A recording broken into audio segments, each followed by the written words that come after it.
Greetings! This is Griff Ruby, the Nostalgic Catholic, bringing the next installation of Isaac Asimov's short stories. This one is in the Foundation series known as The Mule. And once again, it has acquired the cover, Mule by Isaac Asimov. On the cover, we see Turan and Beta Darrell arriving on the planet Haven, wherein inside this rather terrible planet, but inside this rock or whatever, there's like a whole inside city there, and this is them arriving. So that's pretty cool. It's a two-parter, so what ends up happening is that it actually goes and it continues on into another volume. So let's talk about that. It divides into two parts. The first part, it just has a special category called Serial, with The Mule by Isaac Asimov, page 7. Page 7, we are introduced again to another piece of artwork. Again, Turan and Beta arriving on Haven. At this point, they've just gotten out of their spaceship, so this is like just a few minutes before they find the rock they can slip through the crack in and go into where the city is, and it's all nice like you see on the cover.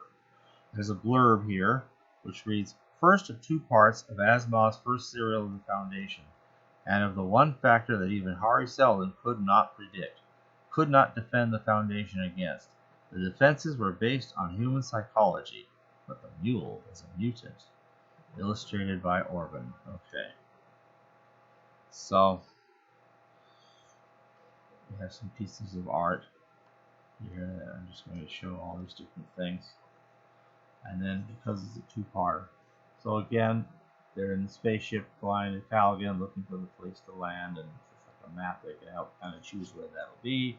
So that's kind of cool. And then, or else looking at where they're going to land on Haven. I'm not sure. And then here's the relatives of Turan Darrell have a picture of Beta that is sent to them, which shows her face in a 3D cube that you can hold up. So that's kind of neat. Gives you kind of an idea how she must have thought she would look. When they arrive on Calgon, this crazy looking clownish character shows up, entertains them a little bit with his song and dance routines, and then ends up having to be protected because he's trying to escape from the Mule. He is the Mule's clown, Magnifico Giganticus. So, and they decide to take him along, and they do. And over here, we have a glimpse of Ebling Miss and Mayor Inver. Ebling Miss is sitting on Mayor Inver's desk in a very intimidating way, blowing cigar smoke in his face, while Mayor Inver does not smoke, so he's probably on the brink of coughing all the time. But Mayor, you can just see Ebling Miss really is just, there's going to be a Seldon Crisis coming up, and you need to be prepared. And Mayor Inver's kind of looking like, But it's kind of cool. The cigar smoke really adds to the whole scenario.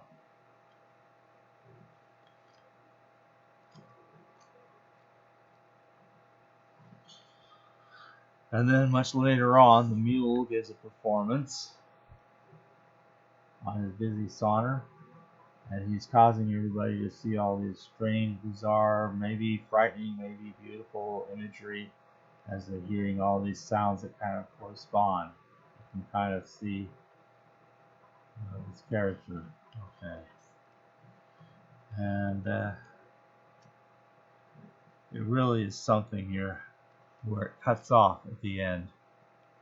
From a textual standpoint, the differences are fairly negligible. The main one would be that there's an additional thing, doesn't replace anything. An entry from Encyclopedia Galactica, which reads, "The Mule. Less is known of the Mule than of any character of comparable significance to galactic history. Even the period of his greatest renown is known to us chiefly through the eyes of his antagonists and principally through those of a young bride."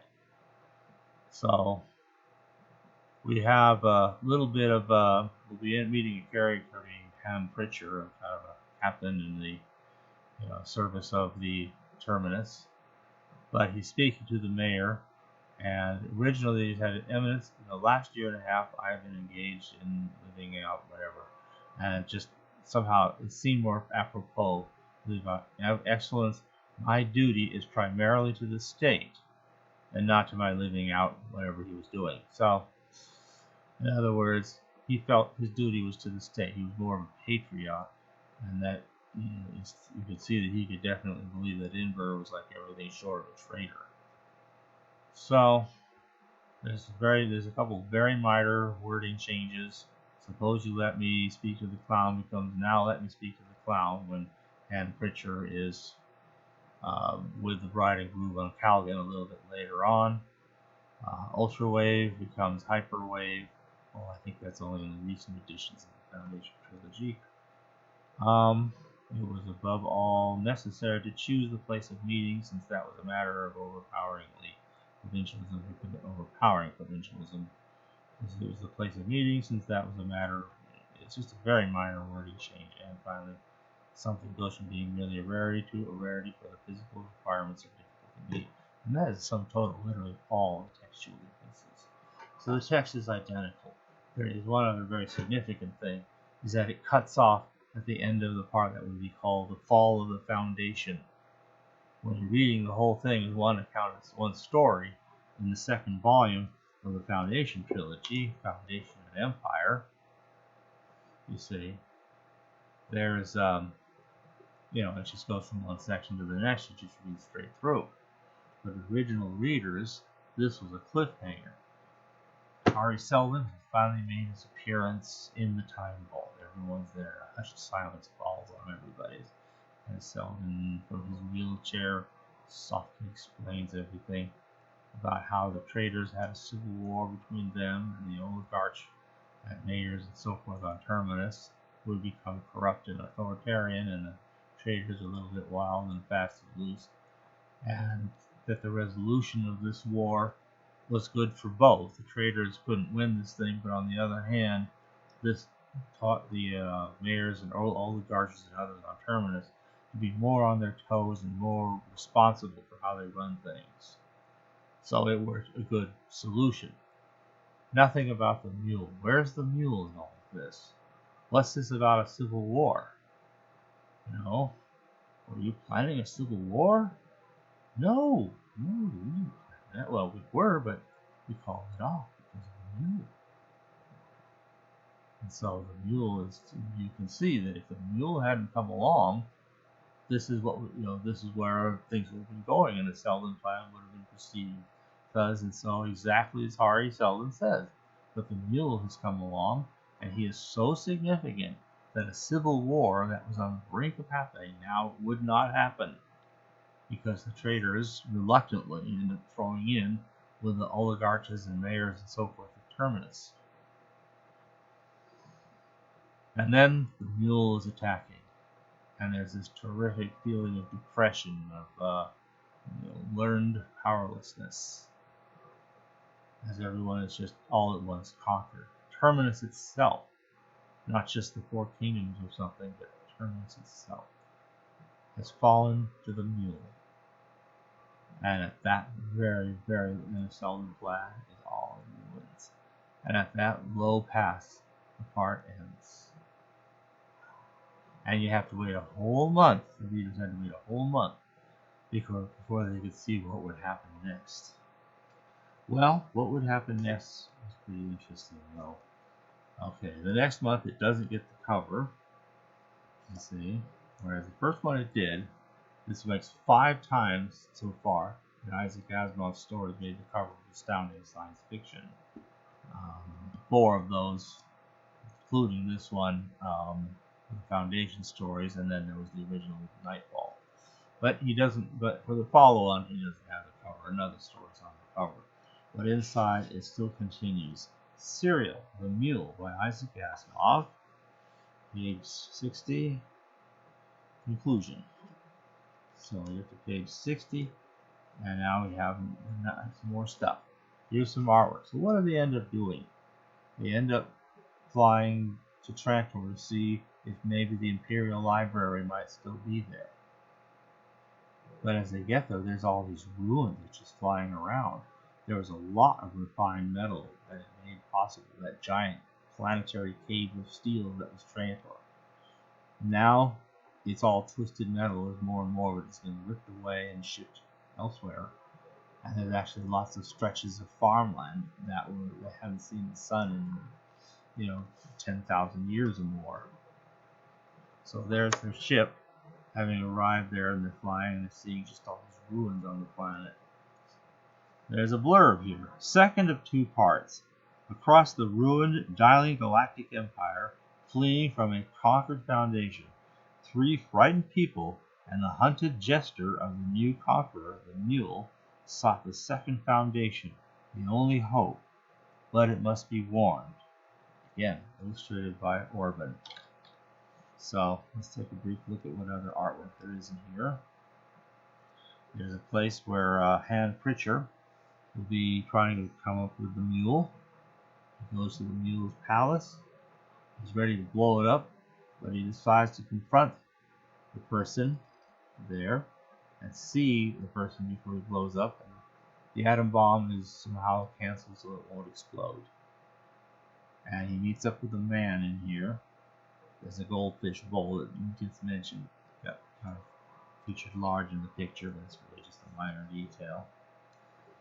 Alright.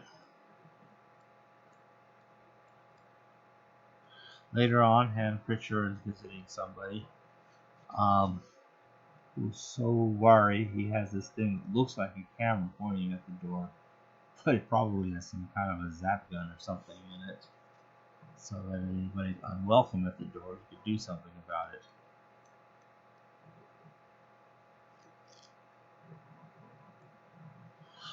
And then later on, they're catching a televisor cast of the war. Apparently, some of the trading worlds are still holding out against the Mule, though Terminus has fallen, and many trading worlds have also fallen. But there you can see some of them are still putting their ships against the other ships in war.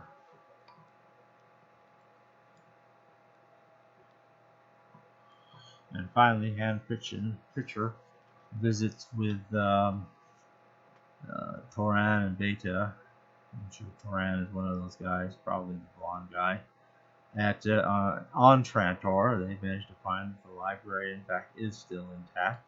So Evelyn Miss is down below, trying to go through all the minutes of the Seldon conventions and all that stuff, and trying to piece together the full mathematics by which one can find out about the second foundation, which he will succeed at. Oh yeah, another picture. The Mule flies away. At the end, they meet up with the talking with the Mule, which is pretty cool. So, there's one other thing that is definitely worth mentioning, however. I think there's a little synopsis. What if you didn't get the previous installment? What if you hadn't read any of these others? There's a beautiful description here, and it actually tells you some stuff that's not very clear from the series. Synopsis. The Foundation, having defeated the Empire in the final Imperial attempt at conquest nearly a century earlier, has developed, meanwhile, into a tight oligarchy. The mayor's office has become hereditary, and Enver III, the weakling autocrat who now rules, is merely a tool in the hands of the huge financial magnates. Against this state of affairs stand 26, it should be 27, but it's minor, small, disunited, independent trading worlds which were established by the fleeting rebels after the unsuccessful Traders' Rebellion 80 years before. These worlds have not abandoned thoughts of revolt, but are far too weak to change thoughts to action.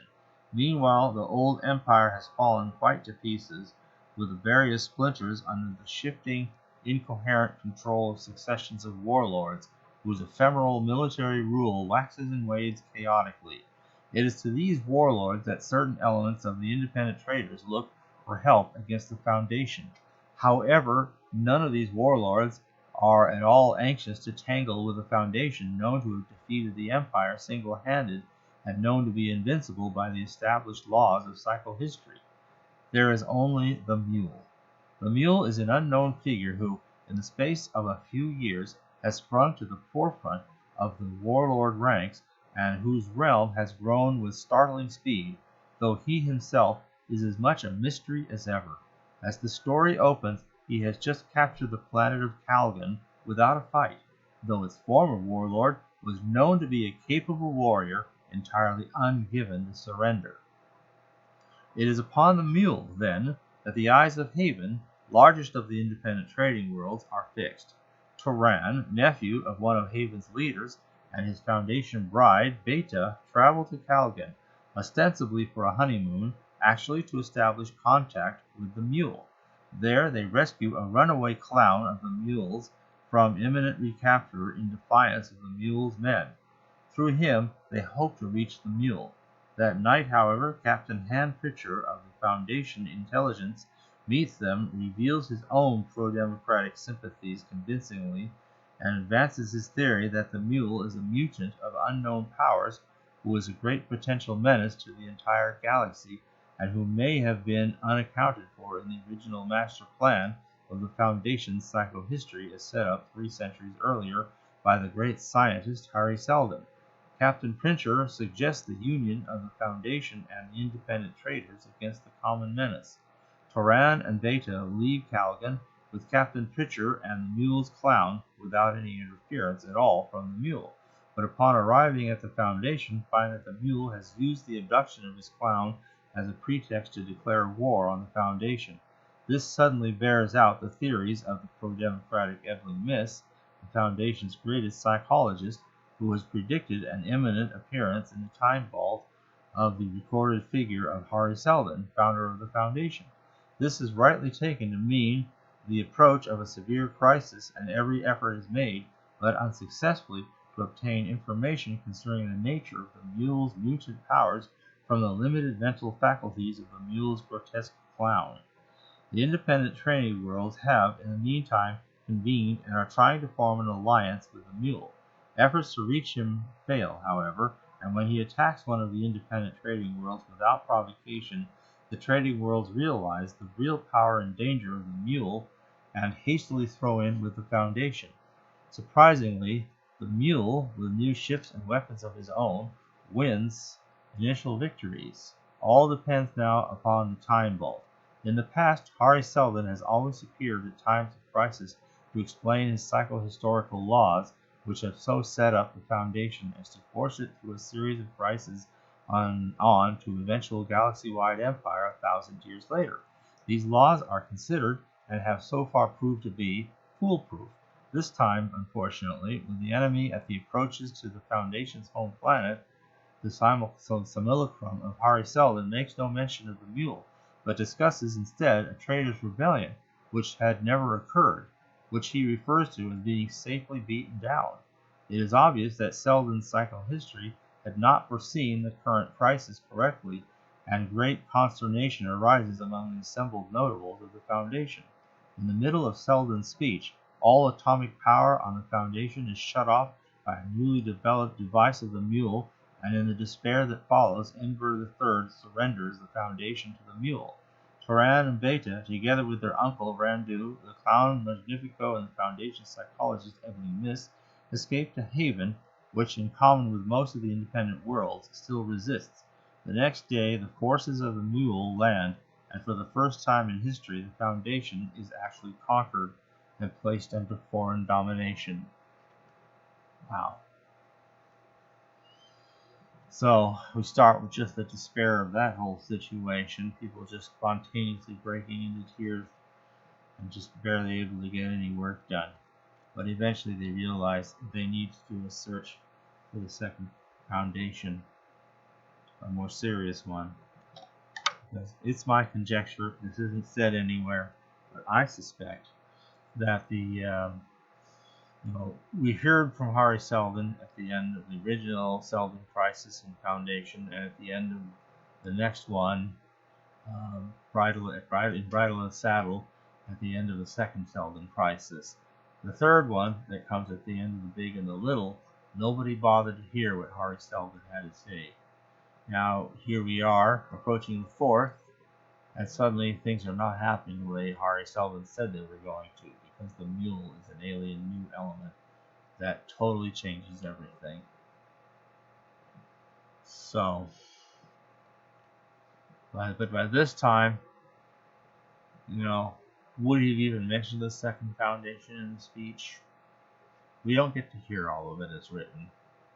We got bits of it, and then people are chatting among themselves, going, "What? How did he say anything about the Mule? What's he talking about?" And others are like, "Well, I'm trying to hear," and they get a little more of what he's saying, and then more chattering, and they get a little more of what he's saying, and more chattering, and then suddenly it's all over. Poof.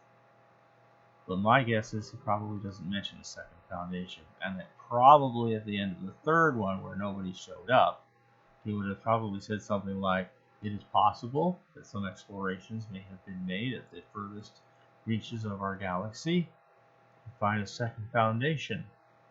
Such efforts will of course have failed. I have mentioned the second foundation just so as to provide assurance that you're not alone. But there is in fact no second foundation out there in the further reaches of the galaxy." All of which is true, literally true. He can say that without really lying, because he's not saying there isn't one at all. He's just saying there isn't one there. So, but we don't really know. But it's kind of cool to get that synopsis and a lot of neat details that you don't always necessarily glean from the way it's written. So it's a good thing. Oh well, thanks for listening. I think that's a very strong segment, one of the strongest ones of the whole thing, and almost like a standalone story. In fact, Doubleday took a look at it. Almost would have got it, not quite. They wanted something new, so we had to write Pebble in the Sky. And, well, it took a while before Doubleday could finally be able to acquire the Foundation series, including the Mule, and incorporate it into Foundation and Empire. So, thanks for listening.